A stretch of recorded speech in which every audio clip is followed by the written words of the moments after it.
নিশ্চয়ই সাবধান করে করবে। সবে তো আমার হাত পুড়েছে, এবার গোটা শরীরটাই একদিন পুড়ে যাবে। ভালো লাগে না, কি কপাল করে বিয়ে করেছি। না বৌমা, আমি মলমটা খাবো না, মলমটা নিয়ে বারবার 2-3 বার করে লাগাবে, ভালো হয়ে যাবে, খুব ভালো। কাটা গায়ে রয়েছে কেন দিয়েছে?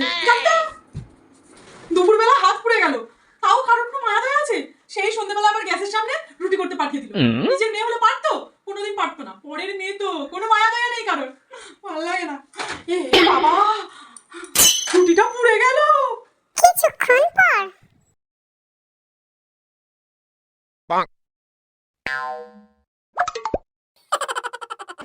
এরম লেগেছে কে?